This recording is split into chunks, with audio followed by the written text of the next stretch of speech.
Hello everyone, कैसे हो आप सब। आई होप आप सब अच्छे से होंगे। My name is Khan Shaukat and I welcome you all to the triple S YouTube channel. जैसे कि आपको ऑलरेडी पता है कि कल से हमने एक नई एमसीक्यू सीरीज़ की शुरुआत की है रिगार्डिंग द स्टैटिस्टिक्स मॉड्यूल। आज हम उसी एमसीक्यू सीरीज़ को कंटिन्यू करते हुए इसका लेक्चर नंबर 2 करेंगे और आज के लेक्चर का जो हमारा टॉपिक रहेगा that will be methods of collecting primary and secondary data. ये थोड़ा सा बड़ा टॉपिक है, होपफुली हम इसको 2 पार्ट्स में कवर करेंगे। आज के लेक्चर को स्टार्ट करने से पहले I request you all to subscribe to this channel and don't forget to like and share the video. तो चलिए हम शुरू करते हैं आज की क्लास को, starting with question number 1। Accounting statements are the dash of secondary data. आपको बताना है अकाउंटिंग स्टेटमेंट्स कौन सा सोर्स ऑफ सेकेंडरी डेटा बन जाता है किसी भी कंपनी के लिए। Option number D will be the right answer, that is internal source. कोई भी कंपनी, कोई भी ऑर्गेनाइजेशन अगर अकाउंटिंग स्टेटमेंट्स का इस्तेमाल करेगी, अपने ही अकाउंटिंग स्टेटमेंट्स का इस्तेमाल करेगी for the purpose of collecting data, तो वो उनके लिए internal source of secondary data बन जाता है। बात करते हैं क्वेश्चन नंबर 2 के बारे में। Dash includes such sources that belong to the organization with which the decision maker is associated. आपको बताना है इनमें से कौन सा सोर्स ऑफ डेटा ऐसा होता है जो कि एक ऑर्गेनाइजेशन को बिलोंग कर रहा होता है, यानी कि ऑर्गेनाइजेशन का खुद का डेटा होता है, उसको हम बोलते हैं internal source. Option number B will be the right answer. Next question के बारे में बात करते हैं। For India statistical yearbook of United Nation is a dash source of secondary data. आपको बताना है स्टैटिस्टिकल ईयरबुक जो होती है यूनाइटेड नेशंस की, ये इंडिया के लिए कौन सा सोर्स ऑफ सेकेंडरी डेटा बन जाएगा।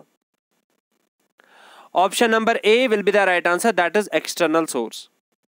बिकॉज ये इंडिया का खुद का डेटा नहीं है, इसीलिए ये इंडिया के लिए external source of secondary data बन जाएगा। अब ये स्टैटिस्टिकल ईयरबुक क्या है? It is a comprehensive compilation of internationally available statistics on social and economic conditions. Next question के बारे में बात करते हैं। Under primary data dash inquiries have to be conducted to gather the data. आपको बताना है प्राइमरी डेटा के अंदर हमें कौन सी इंक्वायरीज करनी पड़ती है डेटा कलेक्शन के लिए। Old inquiries, confidential inquiries, fresh inquiries, irrelevant inquiries. Option number C will be the right answer, that is fresh inquiries. Next question के बारे में बात करते हैं। Which among the following is a method और methods of collecting primary data. आपको बताना है इनमें से कौन सा मेथड हम इस्तेमाल करते हैं प्राइमरी डेटा को कलेक्ट करने के लिए। Interview method, questionnaire method, schedules, observation method, all of the above. Option number E will be the right answer, that is all of the above. These are all methods of collecting primary data. Next question के बारे में बात करते हैं। Which among the following is a method or methods of collecting secondary data?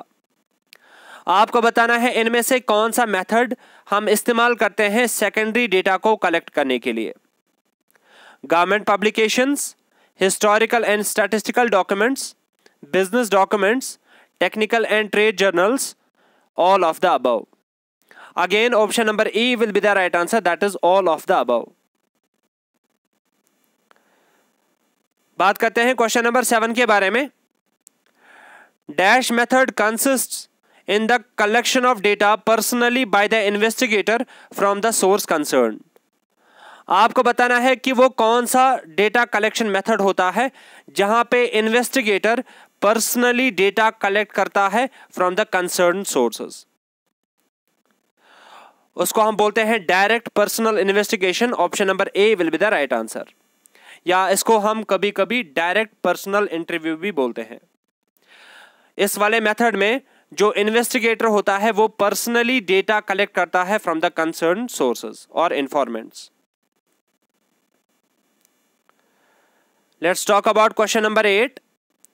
Which among the following is an advantage or advantage of direct personal investigation? आपको बताना है इनमें से कौन सी एडवांटेज आती है डायरेक्ट पर्सनल इन्वेस्टिगेशन की। ऑप्शन ए के बारे में बात करते हैं।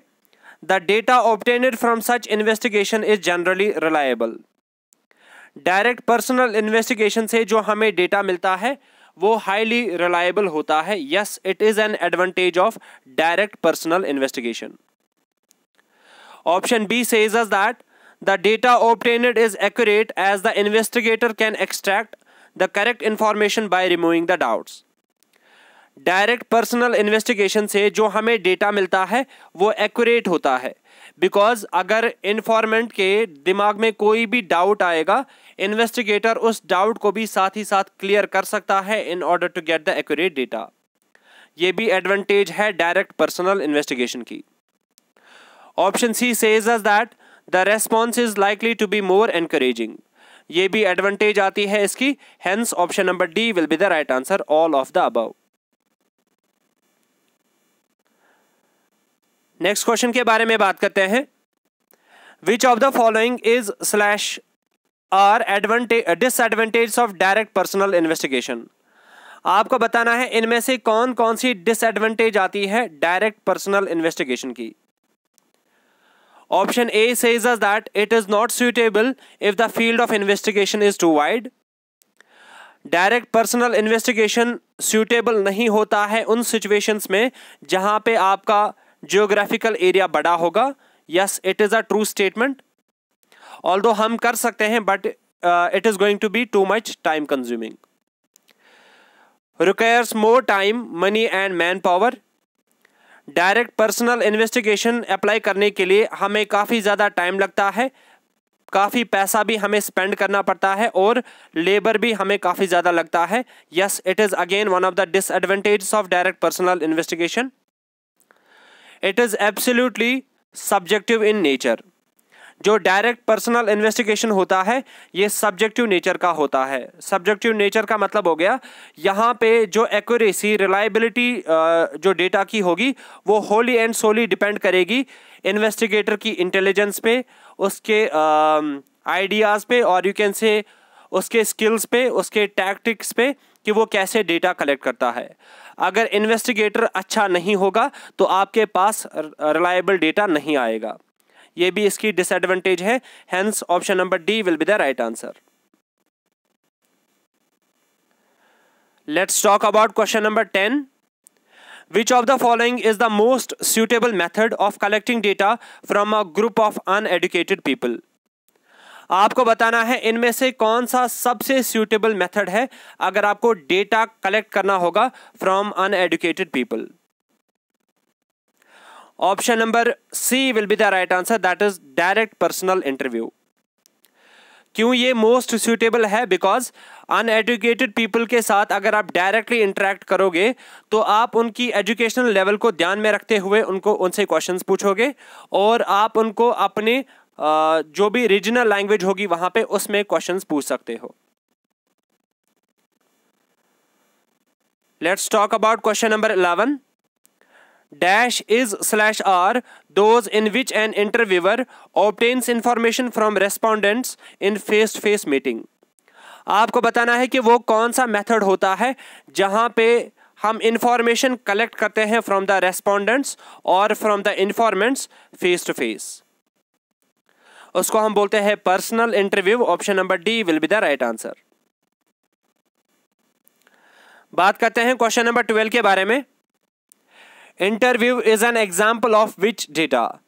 इंटरव्यू से जो भी हमें डेटा मिलता है वो किसकी एग्जाम्पल आ जाएगी? Primary data, secondary data, both A and B, neither A nor B. Option number A will be the right answer, primary data. बात करते हैं क्वेश्चन नंबर 13 के बारे में। Which of the following methods has the highest response rate. आपको बताना है इनमें से कौन सा मेथड ऐसा है डेटा कलेक्शन का जहां पे आपको हाईएस्ट रेस्पॉन्स रेट होता है, जिसका हाईएस्ट रेस्पॉन्स रेट होता है, ठीक है, उसको हम बोलते हैं personal interview. Option number B will be the right answer. यहां पे हाई चांसेस होते हैं कि आपको रेस्पॉन्स मिल ही जाएगा। बात करते हैं क्वेश्चन नंबर 14 के बारे में। An individual trained for gathering data from the source is called as dash. आपको बताना है उस इंडिविजुअल को हम क्या बोलते हैं जिसको हम ट्रेन करते हैं डेटा कलेक्शन के लिए, उसको हम बोलते हैं enumerator. Option number C will be the right answer. आपको सारी टर्म्स पता होनी चाहिए। इन्वेस्टिगेटर मतलब हो गया अगर वो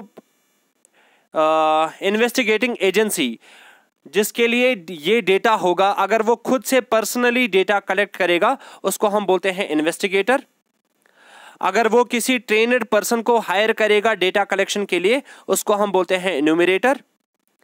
और जिस पर्सन से हम ये डेटा कलेक्ट करेंगे उसको हम बोलते हैं रेस्पोंडेंट और इंफॉर्मेंट। बात करते हैं क्वेश्चन नंबर 15 के बारे में। If we want to solicit information on certain social evils, like if a person is addicted to drinking, gambling or smoking, which of the following primary data collection method should be used? आपको अगर information collect करनी है regarding some social evils, like क्या कोई person शराब पीता है, क्या वो जुआ खेलता है, क्या वो स्मोकिंग करता है कि नहीं करता है, अगर ऐसा डेटा आपको कलेक्ट करना होगा किसी भी पर्सन से तो आप उसके लिए कौन सा डेटा कलेक्शन मेथड इस्तेमाल करोगे? Option number B will be the right answer, that is indirect oral investigation. Because आप अगर डायरेक्टली उसके साथ कम्युनिकेट करना चाहोगे तो वो आपको अनविलिंगनेस शो कर सकता है ये डेटा रिवील करने के लिए, या हो सकता है कि अगर वो आपको ये डेटा दे भी देगा वो कितना रिलायबल होगा उसके बारे में आपको कुछ भी पता नहीं होगी, बिकॉज हो सकता है कि वो आपको रेस्पॉन्सेस मैनिपुलेट करके दे दे। इसलिए हमें क्या करना पड़ता है, इनडायरेक्ट ऑरल इन्वेस्टिगेशन करनी पड़ती है। लाइक हम उसके फ्रेंड्स के साथ बात कर सकते हैं उस डेटा को रिवील करने के लिए या कलेक्ट करने के लिए, फैमिली मेंबर्स के साथ बात कर सकते हैं, रिलेटिव्स के साथ बात कर सकते हैं, नेबर्स के साथ बात कर सकते हैं वो डेटा कलेक्ट करने के लिए। बात करते हैं क्वेश्चन नंबर 16 के बारे में। As compared to direct personal investigation, the indirect oral investigation is dash and dash. आपको एक चीज हमेशा याद रखनी है, जो डायरेक्ट पर्सनल इन्वेस्टिगेशन है ना, ये सबसे एक्सपेंसिव मेथड है डेटा कलेक्शन का, ठीक है। अब आपको बताना है जो ऑरल इन्वेस्टिगेशन मेथड है as compare to direct investigation method और डायरेक्ट पर्सनल इन्वेस्टिगेशन, ये क्या होता है। Indirect oral investigation less expensive होता है and takes less time. Option number A will be the right answer. बात करते हैं क्वेश्चन नंबर 17 के बारे में। The success of dash method lies in the intelligence, skill, insight and efficiency of the enumerators and also on the fact that they are honest persons with high integrity and without any selfish motives. आपको बताना है कि वो कौन सा method ऐसा होता है जिसकी सक्सेस रिलाई करती है, डिपेंड करती है जो इन्यूमरेटर होगा वो कितना इंटेलिजेंट है, उसके पास कितने स्किल्स हैं या वो कितना एफिशिएंट है। उसको हम बोलते हैं इनडायरेक्ट ऑरल इन्वेस्टिगेशन और interview. Option number C will be the right answer. Direct personal investigation के टाइम पे आप इन्यूमरेटर्स को हायर नहीं करते हो तो ये तो इसका आंसर नहीं हो सकता है। मेल्ड क्वेश्चनियर के टाइम पे भी हम इन्यूमरेटर्स का यूज़ नहीं करते हैं। Information received through local agencies, यहाँ पे हम हायर करते हैं कॉरेस्पॉन्डेंट्स को, ना कि इन्यूमरेटर्स को, तो ये भी इसका आंसर नहीं हो सकता। इसीलिए इस क्वेश्चन का आंसर रहेगा इनडायरेक्ट ऑरल इन्वेस्टिगेशन। बात करते हैं क्वेश्चन नंबर 18 के बारे में। Dash is an example of first hand data. आपको बताना है इनमें से कौन सी एग्जाम्पल आती है फर्स्ट हैंड डेटा की। फर्स्ट हैंड डेटा को कभी कभी हम प्राइमरी डेटा भी बोलते हैं। आपको बताना है कि इनमें से कौन सी एग्जाम्पल आती है प्राइमरी डेटा की। ऑप्शन नंबर ए की अगर हम बात करेंगे, डेटा कलेक्टेड फ्रॉम रिपोर्ट्स। अगर आप किसी रिपोर्ट से डेटा कलेक्ट करते हो तो वो प्राइमरी डेटा नहीं बनेगा। Data collected from local newspaper, अगर आप न्यूज़पेपर से कोई डेटा कलेक्ट करते हो तो वो भी प्राइमरी डेटा की एग्जाम्पल नहीं होगी। Data collected from RBI bulletin, अगर आप आरबीआई बुलेटिन से कोई भी डेटा कलेक्ट करते हो तो वो भी प्राइमरी डेटा की एग्जाम्पल नहीं बनेगी। Hence option number C will be the right answer. Data gathered from telephonic interview, telephonic interview से जो आप डेटा गैदर करते हो, कलेक्ट करते हो, वो एग्जाम्पल आ जाएगी फर्स्ट हैंड डेटा की और प्राइमरी डेटा की। Let's talk about question number 19। Which of the following is the most expensive method of collecting data per respondent? आपको बताना है इनमें से कौन सा मोस्ट एक्सपेंसिव मेथड है डेटा कलेक्शन का। जस्ट अभी अभी मैंने आपको बताया जो पर्सनल इंटरव्यू होता है that is considered to be the most expensive method of collecting data. बात करते हैं क्वेश्चन नंबर 20 के बारे में। Telephonic interviews are used for dash, आपको बताना है कि टेलीफोनिक इंटरव्यूज का हम इस्तेमाल कहां पे करते हैं। कॉम्प्लेक्स इंटरव्यूज के केस में नहीं, कॉम्प्लेक्स इंटरव्यूज के केस में हम टेलीफोनिक इंटरव्यूज का इस्तेमाल नहीं करते हैं। अगर लार्ज इंटरव्यूज हमें कंडक्ट करने होंगे तब भी हम टेलीफोनिक इंटरव्यूज का इस्तेमाल नहीं करते हैं। अगर observing gestures and body language, telephonic interviews की मदद से हम बॉडी लैंग्वेज या जेस्चर्स को ऑब्जर्व नहीं करते हैं। Option number D will be the right answer. हम टेलीफोनिक इंटरव्यूज का इस्तेमाल तभी करते हैं जब इंटरव्यूज क्या होंगे, स्मॉल होंगे एंड रिपीटेटिव नेचर के होंगे। Option number D will be the right answer. बात करते हैं क्वेश्चन नंबर 21 के बारे में। A primary data collection method that involves tracking behavior over a period of time is called dash। आपको बताना है कि वो कौन सा डेटा कलेक्शन मेथड है, प्राइमरी डेटा कलेक्शन मेथड है जहां पे हम बिहेवियर को ट्रैक कर रहे होते हैं over a period of time. उसको हम बोलते हैं observation method. Option number C will be the right answer. बात करते हैं क्वेश्चन नंबर 22 के बारे में। Mystery shopping is a form of, आपको बताना है मिस्ट्री शॉपिंग ये किस टाइप की एग्जांपल है, कौन सा डेटा कलेक्शन मेथड है यहां पे। Again option number B will be the right answer, that is observation method. अगर आपको इसमें कोई भी डाउट है तो आप वो कमेंट सेक्शन में मेंशन करके बता सकते हैं। मतलब अगर आपने मिस्ट्री शॉपिंग नहीं पढ़ी है कभी भी, आप वो कमेंट सेक्शन में मेंशन करके बता सकते हो। मैं कमेंट में ही आपको इसका आंसर दे दूंगा या नेक्स्ट लेक्चर में इसके रिलेटेड और MCQs लेके आ जाऊंगा। Let's talk about question number 23। Dash method consist in the appointment of local agents commonly called correspondents by the investigator in different parts of field of inquiry। आपको बताना है कि वो कौन सा मेथड है जहां पे इन्वेस्टिगेटर अपॉइंट करता है एक लोकल एजेंट को जिसको हम बोलते हैं कॉरेस्पॉन्डेंट, और हर एक जगह पे डिफरेंट पार्ट्स पे डिफरेंट जगहों पे ये क्या करता है, डिफरेंट कॉरेस्पॉन्डेंट्स को हायर कर लेता है। आपको बताना है उस मेथड का नाम। Option number A will be the right answer, that is information received through local agencies. और ये जो लोकल एजेंट्स होते हैं इनको हम क्या बोलते हैं, कॉरेस्पॉन्डेंट्स। बात करते हैं क्वेश्चन नंबर 24 के बारे में। Which among the following primary data collection method is used to test the hypothesis. आपको बताना है इनमें से कौन सा प्राइमरी डेटा कलेक्शन मेथड हम इस्तेमाल करते हैं हाइपोथेसिस को टेस्ट करने के लिए। The most appropriate answer of this particular question will be option number C, that is observation method। अब ये hypothesis क्या होती है? Hypothesis आप बोल सकते हो kind of guess, जो कि अभी आपको नहीं पता होती है कि क्या ये true होगी कि false होगी। ठीक है, बाद में इसी को टेस्ट करने के लिए हम क्या करते हैं, किसी मेथड का इस्तेमाल करेंगे, लाइक ऑब्जर्वेशन मेथड का इस्तेमाल करेंगे, क्या हमारी गैस सही है कि गलत है। और स्टैटिस्टिक्स में हम दो गैसेस का इस्तेमाल करते हैं, एक होती है नल हाइपोथेसिस और दूसरी होती है ऑल्टरनेट हाइपोथेसिस। अब ये दोनों क्या होते हैं इसके बारे में हम आने वाले क्लासेस में डिस्कस करेंगे। बात करते हैं क्वेश्चन नंबर 25 के बारे में। In which of the following primary data collection method the questions are asked over phone. काफी बेसिक सा क्वेश्चन है, आपको बताना है कि वो कौन सा डेटा कलेक्शन मेथड है जहां पे हम क्वेश्चंस पूछते हैं over phone. Option number A will be the right answer, that is telephonic interview. Next question के बारे में बात करते हैं। Which one of the following methods is the fastest way to collect data. आपको बताना है कि इनमें से कौन सा मेथड हम इस्तेमाल करते हैं फास्टेस्ट तरीके से डेटा कलेक्शन के लिए।